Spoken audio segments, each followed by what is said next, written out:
Hello guys, this is Boss Beast again para na naman sa isang ghost exploration video reaction. So, may video tayo ngayon bagong-bago mula kay Jing T.O.B. Relano. So, ghost hunting sa Valenzuela Cemetery. So, bago tayo magsimula, please do like and share sa aking Facebook page, Boss Beast. At syempre, like and follow nyo na lang din si T.O.B.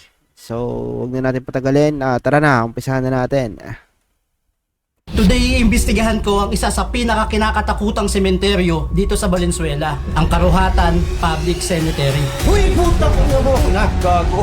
May tao ba dito? Sabihin nyo lang kung ano yung mga gusto nyo sabihin, nakikinig kami. Yung mga nakalibing dito, mga bata pala. Dati daw, yung mga sinasalvage, dito tinatapon. Sabi ng bata, ayaw nyo sumama sa atin, baka daw saniban daw tayo dito. Andrea, ito ba yung puntod mo? Ang dami nila. Nagkang yung cellphone ko. Vincent. Ito si Vincent. Atras na kami. Grabe. Nagpaparamdam agad yung mga nandun sa may puntod. Ang Karuhatan Public Cemetery ay matatagpuan dito sa Karuhatan, Valenzuela. At maraming nagsasabi na ang sementeryo daw na ito ay maraming kwentong kababalaghan. May mga nagsasabi na meron daw sila ditong mga naririnig na boses ng mga batang umiiyak at minsan naman daw ay may nakikita daw sila ditong mga anino na By the way guys, putulin ko muna yung panonood nyo. Gusto ko lang sabihin sa inyo na this coming August 14 is will be the ghost month. So hanggang September 16 or September 14, sinasabi nila dito na yung lahat ng yung mga yumao is bumabalik dito sa ating mundo. So medyo lamang daw ang kamalasan ngayon. Pero anyway, mag-iingat na lang po tayong lahat at tara. naglalakad. Continue. At ang pinaka nakakatakot at nakakilabot daw sa lahat ay may nagpapakita daw ditong isang white lady. Pagdating namin dito, nilibot na kaagad namin ang sementeryo. Okay, ito yung unang papasukin natin na mga nicho. Dito to sa bandang dulo eh. Sobrang dilim dito. Tara, tingnan natin kung anong meron dito. Pero hindi pa kami gaanong nakakalayo, may naramdaman na kaagad ako. Yun lang. May kasabi tayo naglalakad sa likod. Jeez, may kilabutan ako ngayon. Tingnan mo yun. Tatayuan yung mga balibo ko. Tayuan yung brad Nikilabutan ako dito sa pwesto na to. Goosebumps. Parang meron talagang something dito. Hindi ko na lang pinansin kung ano yung naramdaman ko. Kaya dumiretso na lang kami sa kabilang side ng sementeryo. At pagdating namin dito, nagulat ako sa nakita ko. Yung mga nakalibing dito, mga bata pala. Sino? 1999, July. So ito, 5 days ago pa lang siya, namatay na siya. Ito nga, wala pang pangalan, no? Pangalan niya, baby girl lang, oh. Sayang, no? Hindi man lang niya nasaksihan kung gaano kaganda yung mundo. Habang nililibot namin itong parte ng sementeryo na to, ay meron na pala kaming nahagip. Pakinggan nyo itong mabuti. Parang Nagpatuloy ulit kami sa paglibot Parang dito may sa pumapalata sementeryo at habang nagkikwentuhan kami, may nahagip na naman kaming tunog. Pagka pinakita mo, huwag sabihin sa akin ha. Baka tumakbo ako eh. makita lang sa inyo. Baka umuwi ako maaga eh. Pakinggan nyo itong mabuti. Oh, parang may huminga. Parang may huminga. Ulitin natin. Nyo itong mabuti.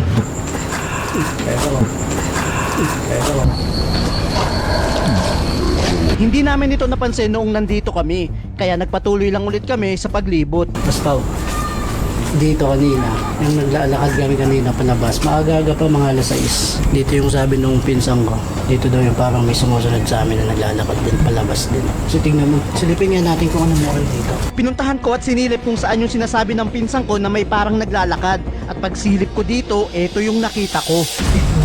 Ang dilim. Grabe naman yung Medyo reaction. din to. Ito yung nakakatakot kasi meron pang may mga puno pa. Pakaramdam ko dito, hindi kilabutan ako. Habang nandito kami ay meron akong narinig. Pakinggan nyo itong mabuti. Shit.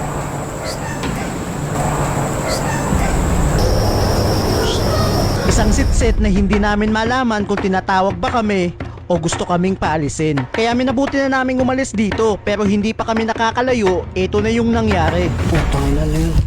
Putang ina mo, tol. Gagi. Ano yun? Gago ka. May kumalas ko sa puno. Tol, tara. Ang ina mo. Hindi ko alam kung ano yun. Kaya may kumulos ko sa puno. Nagpatuloy kami sa paglibot sa loob ng sementeryo hanggang sa napadpad kami dito. At dito na rin kami kinilabutan ng sobra. Uy, putang ina mo! Gago! Ano yun? Hindi namin maipaliwanag yung mga ingay o kaluskos na naririnig namin. Pero isa lang yung sigurado ako. May mga kasama kami dito na hindi namin nakikita. Kaya nagdesisyon na kaming lumabas sa lugar na to. At habang naglalakad kami, ito yung mga nakita namin. Ito, mga nichong walang laman. Dito mga bata din nakalibing dito. Mga bukas pa yung nicho. Utik, ang bigat dito. Sobrang bigat talaga sa pakiramdam ng lugar na ito. Ganito din yung naramdaman ko noong nag-overnight kami sa Diplomat Hotel. Pag na-survive ko tong gabi na to, madami tayong abandon na pupuntahan. Gusto nyo Diplomat Hotel? Babalik Kasama, ako doon. kasama pala nila sila sa Karu. Kaya parang magkakamukha sila ng content. Tayo dun sa loob na yun. Paabutin nyo akong 100k subscribers sa 100k followers. Yeah. Lumabas na kami ng Follow sementeryo nyo lang at siya. paglabas namin dito ay may nakita kaming mga tao. Kaya tinanong na rin namin sila kung may karanasan ba sila dito na kababalaghan. Meron po bang dito? Mga sabi nila may mga nagpapakamtam daw dito. Apo. Pero kayo may na-experience na kayo dito na? Oo. Marami na. Lalo na pagdating ng gas. Makikita mo talaga minsan. Nagpapakita sila? Ano po Ano lang nagpapakita? sana yung kumbaga sana parang Anino, ganun. Sabi po nila meron daw po dito nagpapakita ng white lady po. Ito po ba yun? mayroon nga. Saan po banda yun nagpapakita? May kahoy. Papunta. May malaking kahoy po dyan, ng malaking po. Yung ano na yan, yung duwat na balete. Sa Balete. Opo. Hindi nagkataon yung mga naramdaman namin dito sa sementeryo dahil ayon na rin sa kwento ni Kuya, totoo talagang merong nagpaparamdam kung saan kami naglibot kanina. At habang nakikipagkwentuhan ako sa kanila, may nabanggit sa akin yung bata. Meron daw nagpapakitang espiritu ng bata sa kabilang side ng sementeryo. Kaya nagpasama ako para ituro niya sa akin kung saan banda ito. Pero pagdating namin dito, ito na lang yung nasabi niya. Nakakakilabot yung sinabi ng bata na baka daw sanibang kami kapag pinuntahan namin yung lugar.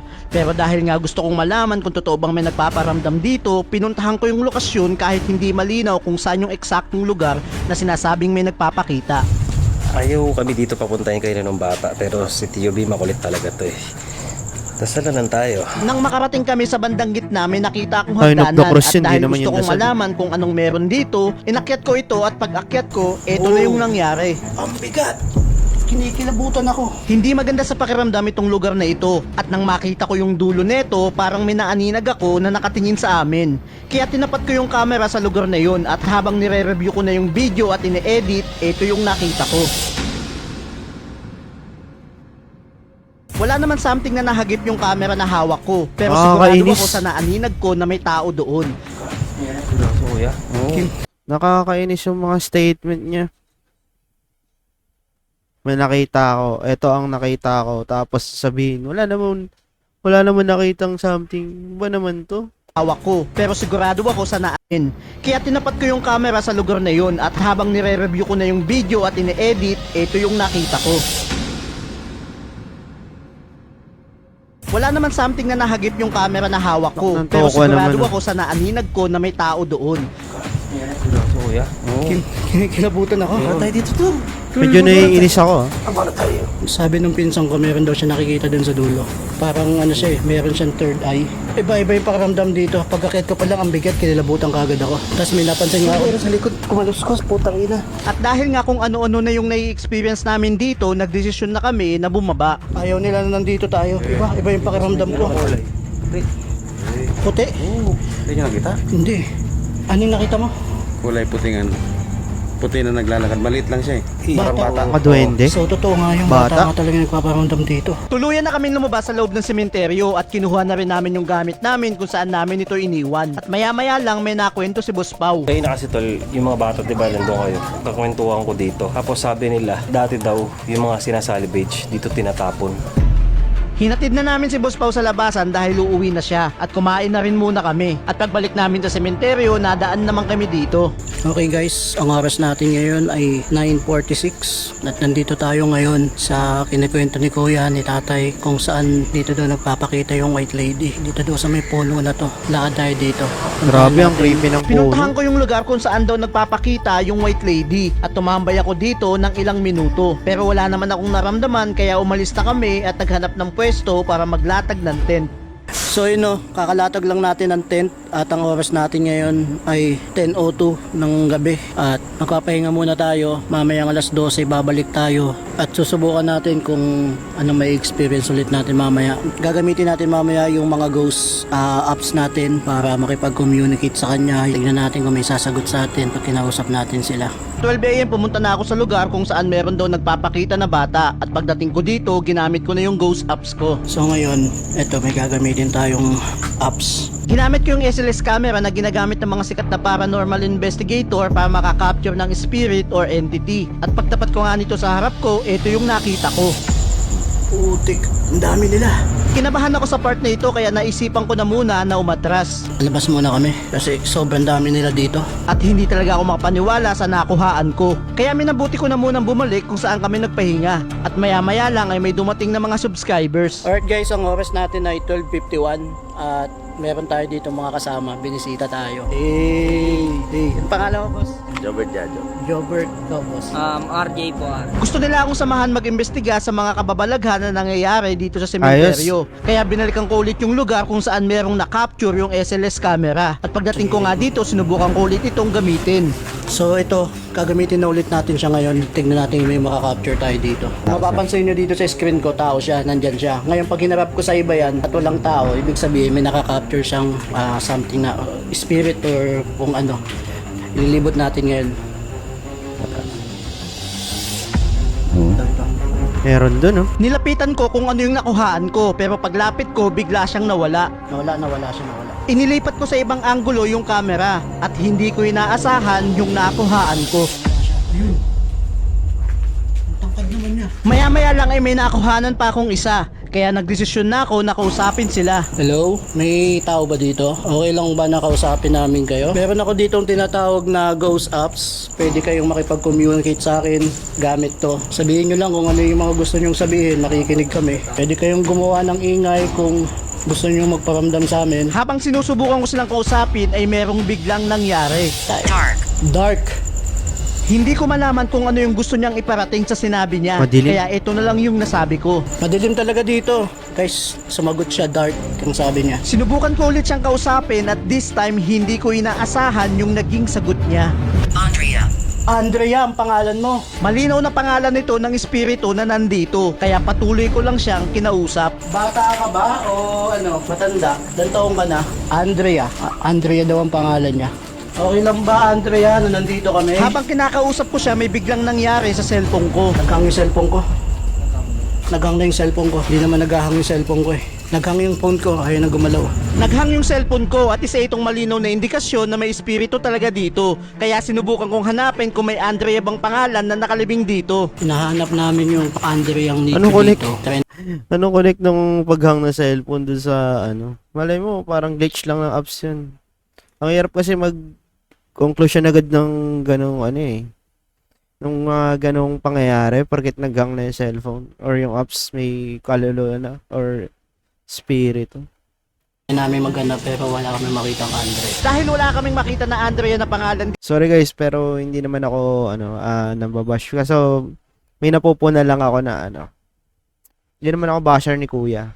Dito, nagdesisyon kami na sa taas maghanap at dito rin yung lugar kung saan may naaninag ako na tao. Naglakad kami hanggang sa dulo nito at bigla na naman nagsalita yung ghost apps ko. Okay guys, dito yung sinasabi ni Kuya kanina na may bata siyang nakita. Nakakulay puti na lalaki. You won't understand. Di namin maintindihan. Hindi talaga namin maintindihan kung ano ang gusto niyang iparating sa amin. Kaya kinausap ko ulit siya. Alin yung hindi namin maintindihan? Dito ba si Andrea? Pero bigo na kaming makakuha ng sagot kaya naglakad na kami palabas. Pero habang papalabas kami, ito yung nakita namin. Okay, ito si Andrea. May nakita kaming Andrea na pangalan na nakalibing dito pero hindi ako sigurado kung ito ba yung puntod niya. Kaya kinausap ko ulit siya. Andrea, ito ba yung puntod mo? Ito ba? Dito ka ba Creepy, nakalibing? yung Pero ano. wala na akong nakuhang sagot. Kung pagmamasdan mo itong puntod na ito, iisipin mo talagang napabayaan na ito. Kaya siguro isa to sa dahilan kung bakit siya nagpaparamdam at hindi matahimik. Yung creepy, yung sinabi ng ano, oras ghost up. natin ay 3:02. Alas 3 na ng madaling araw at maki-start na ulit tayo sa 3 AM challenge. 3 AM pinuntahan na namin Mas yung malakas dulong kapag parte ng 3 AM. sementeryo kung saan parang may tumakbo sa harapan namin. Ginamit ko ulit yung SLS camera at nang may nakuhaan ako, kinausap ko ito. Magandang umaga, nandito lang kami para mag-explore at sana kung papayag ka kung pwede ka namin makausap, bigyan nyo lang kami ng sign kung pwede kayong makausap. Pwede kayong magpagalaw ng bagay dyan para malaman namin pwede kayong makausap. Pero walang sumagot kaya lumipat kami ng pwesto. Ayaw nila makipag-usap. Hindi katulad ni Andrea kanina. Kinausap tayo. Tara, lipat tayong pwesto. Pero habang naglalakad kami, biglang nagsalita yung ghost tube ko. Tina. Dana. Nagsalita siya. Dana daw. So Dana ang pangalan niya. Sinubukan ko siyang kausapin. Dana ba ang pangalan mo? Ikaw ba dito? Pero wala talagang sumasagot sa amin. At maya-maya lang ay may nagsalita na naman. Vincent. Dana and Vincent. Hindi lang isang espiritu yung Dami nandito nila. dahil dalawa na sila. Sinusubukan ko silang kausapin pero bigo akong makakuha ng sagot. Kaya minabuti ko na lang hanapin kung may Dana ba at Vincent na nakalibing dito. Pero wala kaming nakita hanggang sa may naaninag ako na parang dumaan. May dumaan sa harap ko, kulay puti na aninag ko. Dito siya. Dito siya. Dito siya papunta. Baka yun si Dana. Inaninag ko. Patuloy kami naghanap kung may Dana ba at Vincent na nakalibing dito. Hanggang sa mapunta kami sa parting likod ng sementeryo kung saan may sumitsit sa amin. At nang pagdating ko nga dito, ito na yung bumungad sa akin. Ito si Vincent. Guys, shit. yung nagsalita kaninang Vincent, hinanap namin kung saan yung nicho niya. At ito nakita namin, Vincent. Vincent Diaz, 1982 na pinanganak. 2004 siya namatay. Ang creepy nung malulong ng aso, kinilabutan ako. Sinubukan ko makipag-usap sa kanya para malaman ko kung siya ba talaga yung nakausap namin kanina. Vincent, kung nandyan ka, ikaw ba tong nandito sa nicho? May gusto ko bang sabihin sa amin? Pero wala talagang sumasagot. Kaya naisip ko na ilagay yung cellphone ko sa libingan niya para makapagtanong ulit ako. Vincent, pwede mo kaming kausapin, Vincent, kung may gusto kong sabihin. Gamitin mo lang yung cellphone katulad ng ginamit mo kanina, ginawa mo kanina kung paano ka nakapagsalita dyan. May gusto ko bang sabihin sa amin? Pero talagang nabigo kaming makakuha ng sagot kaya nagpasya na kaming lumabas sa sementeryo. So yun no, kakatapos lang natin mag-explore at mayroon tayong mga na-capture sa SLS camera natin and then dun sa isang ghost up natin meron tayong nakuhang boses na sabi na Vincent and Dana. So yun, kung umabot ka dito sa bandang dulo ng video na to, I'm trying to hit 100,000 subscriber before the year end. Sana mapasubscribe kita. Yes, subscribe nyo na si Kuya. Yes.